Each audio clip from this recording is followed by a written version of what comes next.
Hi! Hello! Welcome back to the channel guys. ఈ plant మీకు తెలిసే ఉంటది. మర్మము పూలకు మధ్యలలో ఏసుకుంటుంటారు.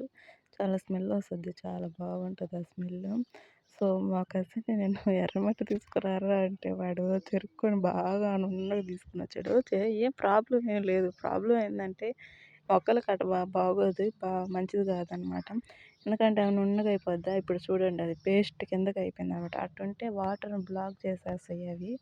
సో, అందుకని మనం గులకగా ఉన్నప్పుడు పెబుల్స్ ఉంటాయి కదా! అదే వాటిలతోటి తీసుకొచ్చుకోవాలనమాట ఎర్రమట్టి అనేది. ఆ పెబుల్స్ పైన ఎక్కువ ఉండాలి ప్లస్ అందుగాక.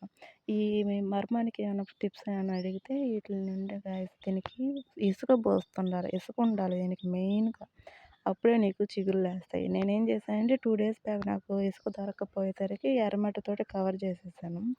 ఆ తర్వాత అది నాకు పూత పూయటం స్టార్ట్ చేసేసిందనమాట. పూత పూసేసింది. నేను అది కూడా గుచ్చిపెట్టున్నాను చూడండి. పూత పూయటం స్టార్ట్ చేస్తుందనమాట. అటు చేయకూడదు మర్మం అనేది. అది ఎండింగ్ స్టేజ్ అనమాట అది. సో, పూత పూసేటప్పుడు వాటిని గిల్లేసేసేయాల. నేను తర్వాత ఇసుక తెచ్చుకొని ఇసుక ఏసేసానులే తర్వాత. ఇసుకలో అయితే చాలా బాగొస్తాయి కొన్ని ప్లాంట్స్.